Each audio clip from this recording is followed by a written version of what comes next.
சரவணபவ. அன்பர்கள் அனைவருக்கும் வணக்கம். நான் ஆர்த்தி சொர்ணலட்சுமி பேசுகிறேன். இந்த பதிவு மார்ச் மாதம் நடைபெறவிருக்கும் பொதுவான பலன்களை ராசி பலனாக காணவிருக்கிறோம். வளராக திருச்செந்தூரில் வீற்றிருக்கும் முருகப்பெருமானின் பொற்பாத கமலங்களையும் என் அன்னை வாராயின் தாழ் பணிந்தும் என் குருநாதரை வணங்கியும் 12 ராசிக்கும் இந்த மார்ச் மாதம் கோள்களின் கோச்சார நகர்வால் நடைபெறவிருக்கும் பலன்களை துல்லியமான பதிவுகளாக 12 பதிவுகளாக காணவிருக்கிறோம். இந்த மாதம் பார்த்திங்கன்னா கோள்களின் கோச்சார நிலையை, ஏன்னா நம்மளுக்கு மார்ச் மாதம் என்பதனால சூரியன் 2 ராசிகளை பயணிப்பார். அதே போல் புதனும் 2 ராசிகளை பயணிக்கிறார். சுக்கிரனும் நமக்கு செவ்வாயும் இடம் பெயர்கிறார்கள். சந்திரன் இந்த மாதம் துலாமில் உதயமாகிறார். மேஷத்தில் குரு பகவான், கன்னியில் கேது பகவான், மகரத்தில் செவ்வாய் சுக்கிரன் இணைவு, கும்பத்தில் சூரியன் புதன் சனி, மீனத்தில் ராகு பகவான். இந்த மாதம் நமக்கு புதன் பகவான் மாத ஆரம்பத்தில் 7ஆம் தேதி கும்பத்திலிருந்து மீனத்திற்கும், அவரை 26ஆம் தேதி மீனத்திலிருந்து மேஷத்திற்கும் பயிற்சி ஆகிறார். சுக்கிர பகவான் இந்த மாதம் 7ஆம் தேதி மகரத்திலிருந்து கும்பத்திற்கும், செவ்வாய் பகவான் இந்த மாதம் 15ஆம் தேதி மகரத்திலிருந்து கும்பத்திற்கும் பயிற்சி ஆகிறாங்க. சூரியன் இந்த மாதம் 16ஆம் தேதி அவர் மீனத்திற்கு பயிற்சி ஆகிறார். இந்த கோள்களின் கோச்சார நகர்வால் 12 ராசிகளும் சந்திக்கக்கூடிய சிறப்பான பலன்களையும் சாதகமற்ற சூழலையும் தெளிவாக அறியலாம். அது மட்டும் இல்லை, இந்த காலகட்டம் கால சக்கரத்தின் லாபஸ்தானத்தில் ஒரு 5 கிரக கூட்டணி இருக்கும். இந்த 5 கிரக கூட்டணியால் 12 ராசிகளுக்கும் எந்தெந்த ராசிகளுக்கு அது பாசிட்டிவாக செயல்பட போகுது, எந்தெந்த ராசிகள் கொஞ்சம் அதிக கவனத்துடன் விழிப்புணர்வுடன் இருக்கணும் என்பதெல்லாம் இந்த பதிவுகளில் தெளிவாக கூறப்பட்டிருக்கு. அன்பர்கள் பதிவினை முழுமையாக கேட்பதுடன் இதில் சொல்லி இருக்கின்ற இறை வழிபாடுகளையும் சாத்வீக பரிகாரங்களையும் பின்பற்றி உங்கள் வாழ்நாளில் நல்ல ஒரு திறம்பட ஒரு வியூகம் அமைத்து எப்போவுமே ஒரு சூழ்நிலை சிறப்பாக இருந்தாலும் சாதகம் இல்லாமல் இருந்தாலும் திறம்பட கடந்து வந்துட இந்த பதிவுகள் மூலம் நீங்கள் ஒரு வியூகத்தை அமைத்து சிறப்பாக செயல்படலாம். ரிஷபராசி ரிஷப லக்னத்திற்கான பலன்களை காணவிருக்கிறோம். இந்த மார்ச் மாதம் எப்படி ரிஷபராசிக்கு இருக்க போகுது அப்படின்னு பார்க்கும்போது 12 ராசியிலே ரிஷபராசிக்கு தான் ரொம்ப அருமையான பலன்கள் அப்படின்னு சொல்லலாம். ஏற்கனவே கையிருப்பு உள்ளவர்கள், பொருளாதார சிந்தனை என்றைக்குமே இருக்கக்கூடிய ராசி. இது பொருளாதார ராசி. இல்லைன்னாலும் அவங்கக்கிட்ட பணம் இருந்து கொண்டே இருக்கும். காலச்சக்கரத்தின் 2 அப்போ கையிருப்பு பணம் இருக்கக்கூடிய ராசி அப்படின்னு சொல்லலாம். அவங்கக்கிட்ட பணம் இல்லைன்னு சொன்னால் அதை நம்பவே முடியாது. எங்கேயாவது இண்டு இடுக்கு சந்து பொந்தில் ஒரு பணம் இருந்து கொண்டே இருக்கும்.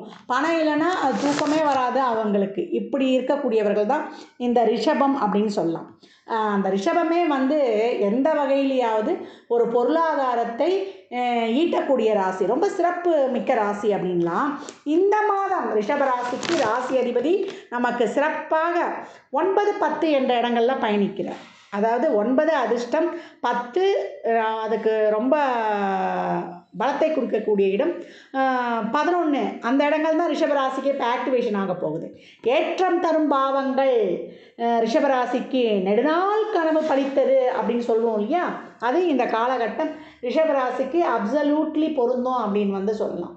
நம்ம ஏற்கனவே வருட பலன்கள்லேயே சொல்லியிருக்கோம். ரிஷபராசி அதாவது மேஷம், ரிஷபம், மிதுனம் 3மே நல்லா ஸ்கோர் பண்ணக்கூடியவர்கள் அப்படின்னு சொல்லியிருக்கிறோம். இப்போ ரிஷபம் ரொம்ப சிறப்பு கனவு பலித்ததுன்னு சொல்லிட்டோம். தொழில்காரகன் சனி அவர் 10லேயே கூட யார் உட்கார்ந்துருக்கிறாங்க அப்படின்னு பார்த்தீங்கன்னா, நமக்கு 2, 5 கூடிய புதனும் ஆரம்பத்தில் இருப்பார். அப்புறம் செவ்வாய் அவர் 7, 12 கூடியவர். அதே போல் 4ஆம் அதிபதியும் உட்காந்துருப்பார். தொழிலுக்காக சொந்தமாக ஒரு இடம் வாங்க போகிறேன் அப்படின்னாலும், ஏற்கனவே இருக்கிற இடத்துலேருந்து ஷிஃப்ட் ஆகி வேறு இடத்துக்கு வந்துட்டேன், இல்லை இருக்கிற இடத்த விற்று தொழிலுக்காக ஒரு இடம் செய்கிறனாலும் தொழில் சம்பந்தமாக எந்த விதமான ஒரு முதலீடு செய்வதற்கும் இந்த காலகட்டம் ரொம்ப சிறப்பான செயல்பாடு இருக்கும் அப்படின்னு சொல்லலாம். இன்னும் உங்கள் தசாபதிக்கெலாம் கை கொடுத்துச்சுன்னா தைரியமாக கலந்த இடங்கள்லாம் ரெட்டிப்பு பலன் கிடைக்கும் அப்படின்னு சொல்லியாச்சு. மாணவர்களுக்கு படிப்பு அருமை. நீட் எக்ஸாமாக இருந்தாலும் அரசு துறை தேர்வுகளாக இருந்தாலும் ரொம்ப அருமையாகவே இருக்கும். நினைத்த மாதிரியே நினைத்த கல்வி இந்த காலகட்டம் பெறுவீங்க. தொழிலில் கூட ஒரு நிரந்தர தன்மை இல்லைன்னு சொல்லணும்னா இப்போ நிரந்தர தன்மை ஏற்பட்டுடும். அது எந்த தொழிலாக இருந்தாலும். விவசாயம் ரொம்ப சிறக்கும். அதே போல் பூமிக்கு கீழ் விளையும் பொருட்களை பயிரிட்டு நீங்கள் நல்ல மகசூலை பெற்றுக்கொள்ளலாம். அதே போல் நல்ல சொத்து, நல்ல ஒரு நிரந்தர சொத்து, நிரந்தர வீடு அமைத்து கொள்வது, தந்தை வழி சொத்துக்கள் கிடைக்கப்பெறுவது, அதே போல் தந்தையின் உடல் ஆரோக்கியம் மேம்படுவது, இதெல்லாம் ரொம்ப சிறப்பாகவே இருக்கும். கம்யூனிகேஷன் ஃபீல்டில் இருக்கிறவங்களுக்குலாம் இந்த காலகட்டம் ரொம்ப அருமைன்னு அப்படின்னு வந்து சொல்லியாச்சு. இப்போ கம்யூனிகேஷனில் இருக்கிறவங்களுக்கு ஒரு நல்ல இடமாற்றம், ஊர் மாற்றம், அதே போல் நல்ல ஒரு ஊதிய உயர்வுடன் கூடிய உத்தியோக உயர்வு, கலைத்துறை, அது சின்ன திரை பெரிய திரையாக இருந்தாலும் விளையாட்டுத் துறையில் இருப்பவர்களுக்கெல்லாம் சாதிக்கக்கூடிய காலகட்டம் அப்படின்னு வந்து அழகாக சொல்லலாம். ரியல் எஸ்டேட்டு, மார்க்கெட்டிங், பிஸ்னஸ்னு தனித்தனியாகவே குறிப்பிட வேண்டாம். அனைத்துமே சிறப்பாக இருக்குது. முயற்சிகள் கைகூடுன்னு சொல்லியாச்சு.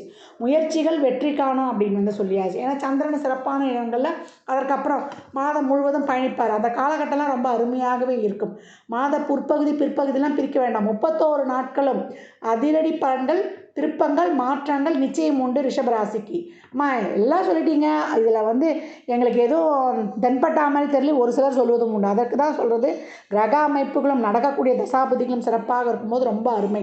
4 தாயின் உடல்நிலையில் இருந்த அந்த குறைபாடுகள்லாம் நீங்கும்.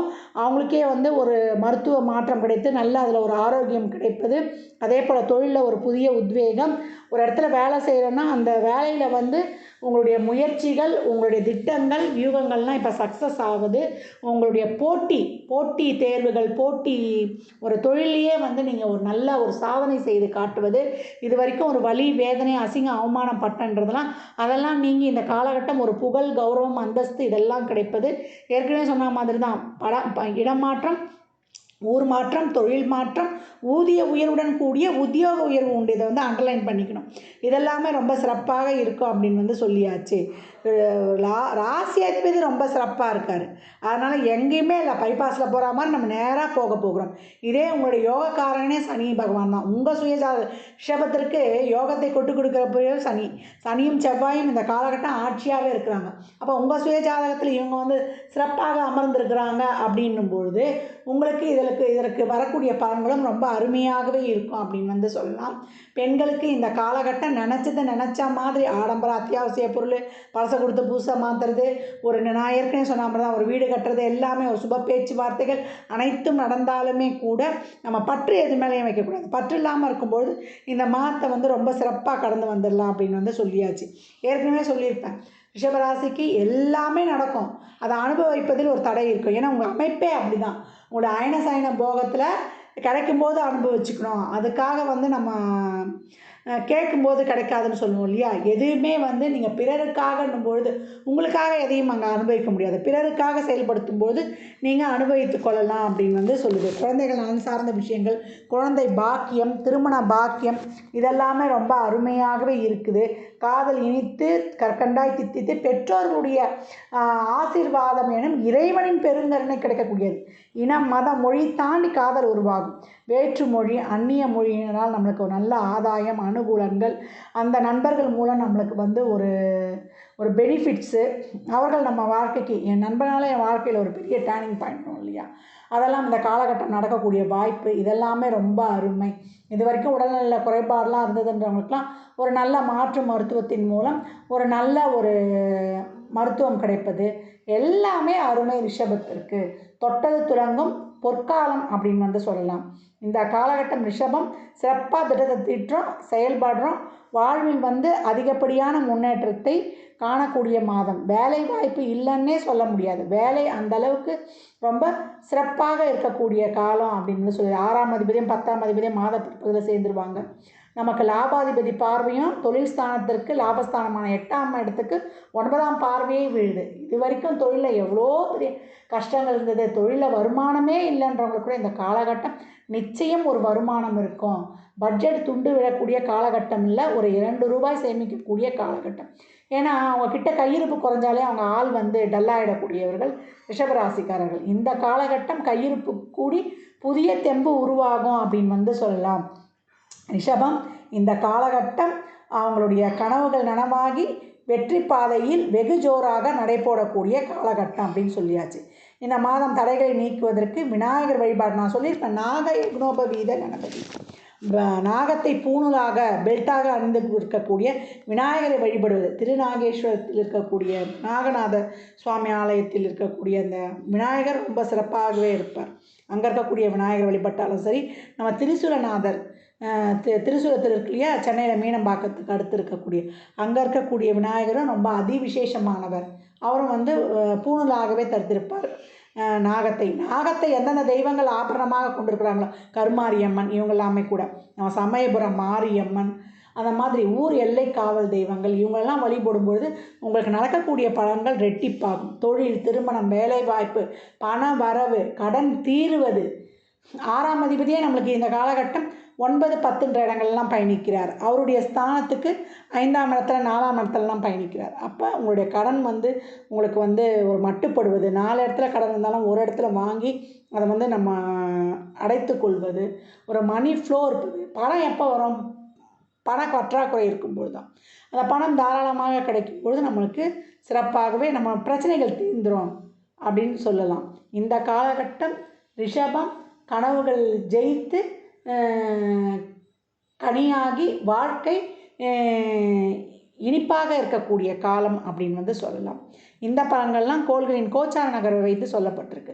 உங்கள் சுய ஜாதகத்தில் இப்போ என்ன தசாபுதி நடக்குது, அது எதற்காக உங்களுக்கு ஊக்கப்படுத்துது, அது திருமணம், குழந்தை பாக்கியத்திற்கா இல்லை பொருளாதாரத்திற்கா என்பதெல்லாம் உங்கள் சுய ஜாதகத்தை ஆய்வு செய்வதன் மூலம் மட்டுமே நாம் தெள்ள தெளிவாக அறிந்து கொள்ள முடியும்.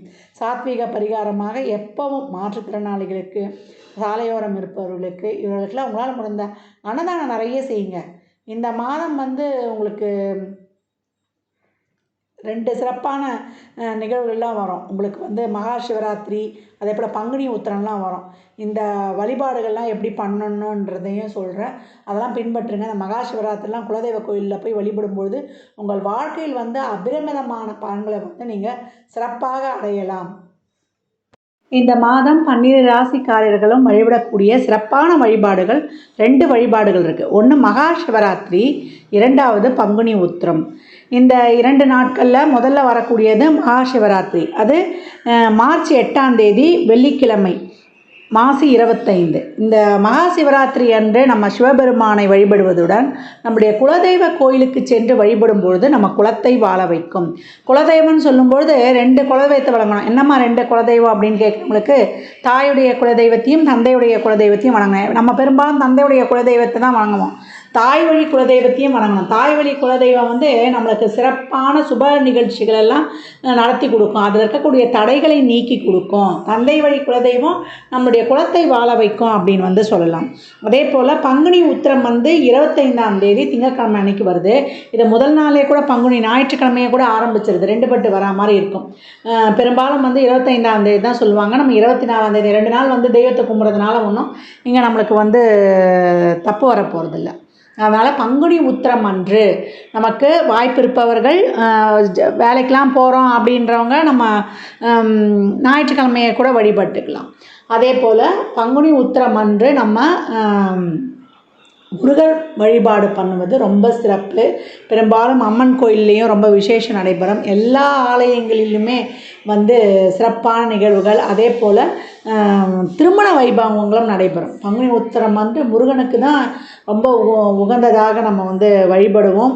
எல்லா தெய்வ ஆலயங்கள்லையுமே சிறப்பான வழிபாடு நடைபெறும். அன்று வள்ளி தேவயானையுடன் இருக்கக்கூடிய முருகப்பெருமானை பன்னீர் ரோஜா மாலை சாற்றி வழிபடும் பொழுதும், அதே போல் வெட்டிவேர் மாலை சாற்றலாம், எலுமிச்சம்பழ மாலை சாற்றலாம்.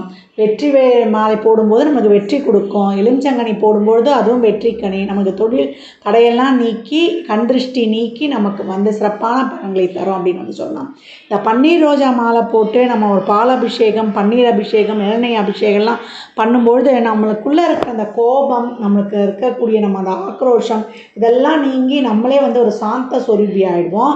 திருமண தடைகள் நீங்கும். முதல்ல இந்த பங்குனி உத்திரம் தெய்வீக திருமணங்கள் நடைபெறக்கூடிய காலகட்டம் அப்படின்னு சொல்லலாம்.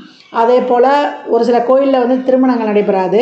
தம்பதி சமேதராக இருக்கக்கூடிய, அதனால தான் நான் சொன்னேன், வள்ளி தேவியானையுடன் இருக்கக்கூடிய முருகப்பெருமானை நல்லா பன்னீர் ரோஜா மாலை வாங்கி போட்டு வழிபடும்பொழுது விரைவில் திருமணம் கைகூடும். திருமணத்தில் இருக்கக்கூடிய தடைகள் நீங்கும். அன்றைய தினம் ஷட்கோண விளக்கு ஏற்றி வழிபடலாம். சாராவண பவன், அந்த ஷட்கோண ஸ்டார் கோலம் போடுவோம் இல்லையா, அதை சாராவண பவ எழுதி நடுவில் ஓம் எழுதி நம்ம 7மே நெய் தீபங்களாக ஏற்றலாம்.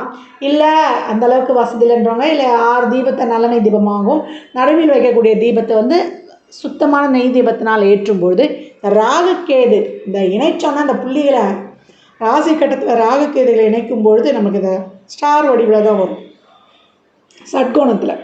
அதனால் இந்த காலகட்டம் வந்து முருகனுக்கு ஷட்கோண தீபம் ஏற்றி வழிபடும் பொழுதும் அவரை எளிமையாக எப்படி வேண்டுமானால் மற்ற காலையிலிருந்து நம்ம வந்து முருகப்பெருமான் படத்தை தொடச்சிட்டு இல்லை வேல் இருந்தால் வேலுக்கும் நம்ம வழிபாடு செய்யலாம். அதே போல் கோயிலில் வந்து நிறைய முருகனுக்கு பால் குடம் எடுப்பாங்க. அதே போல் நிறைய நீர்மோர், அதே போல் பாயசம், அன்னதானம் இதெல்லாம் செய்யும்போது பௌர்ணமியும் உடன் வந்துடும். அப்போ பௌர்ணமியும் பங்குனி ரெண்டும் ஒன்றா சேர்ந்து வந்துடும்.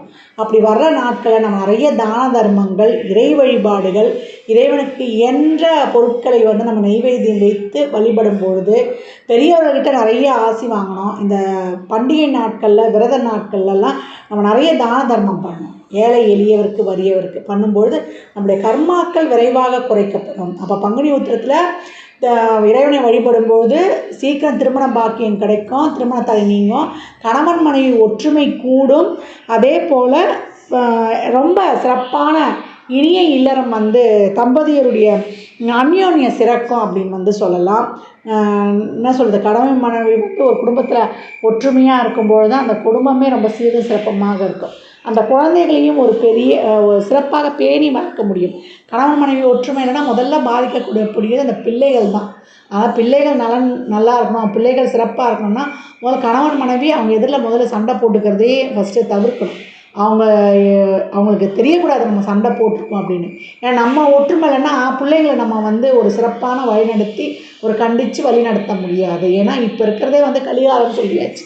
அதனால் ஒரே ஒரு விஷயம் நம்ம என்னென்னா, இந்த தலைமுறையில் பிள்ளைங்களுக்கு பயப்படுற சந்ததியை நம்ம தான், பெற்றவர்களுக்கு பயந்த தலைமுறையினரும் நம்ம தலைமுறையர் தான் அப்படின்னு வந்து பெருமையாக சொல்லிக்கோ. அதாவது பெருமையாக சொல்கிறதா பெற்றவர்களுக்கு பயந்தோன்றது சொல்லிக்கலாம்.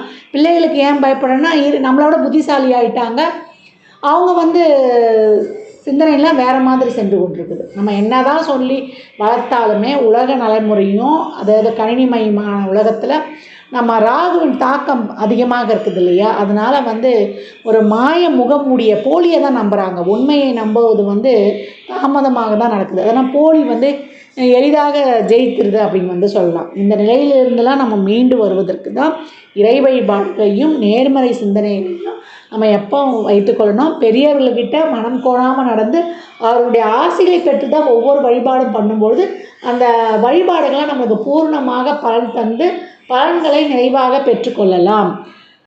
ஜாதகம் பார்க்க விரும்பும் நண்பர்கள் இந்த எண்ணிற்கு ஒரு மெசேஜ் செய்யுங்க. தங்களுக்கான விவரங்கள் அளிக்கப்படும். அப்பாயின்மெண்ட் பெற்றுக்கொள்ளலாம். ஜாதகம் சிறந்த முறையில் கணித்து பார்த்து தரப்படும். நியூமராலஜி படி பிறந்த குழந்தைகளுக்கு பெயர் வைத்து தரப்படும். தொழிற்சாலை நிறுவனங்களுக்கும் பெயர் வைத்து கொள்ளலாம். வாஸ்து பார்த்து தரப்படும். வாஸ்துப்படி வீடு கட்ட பிளான்கள் போட்டு தரப்படும். சுப முகூர்த்த நாட்கள் குறித்து தரப்படும். அவரவர் சேவைக்குண்டான கட்டணத்தை செலுத்தி சிறப்பான சேவைகளை பெற்று வாழ்வை வளமாக்கிக் கொள்ளலாம். மற்றும் ஒரு சிறப்பான பதிவில் சந்திக்கும் வரை தங்களிடமிருந்து விடைபெற்றுக் கொள்வது ஆதித்ய சொர்ணலக்ஷ்மி. வாழ்க வளமுடன், எல்லாம் நிறைவாகட்டும். நற்பவி நற்செழி.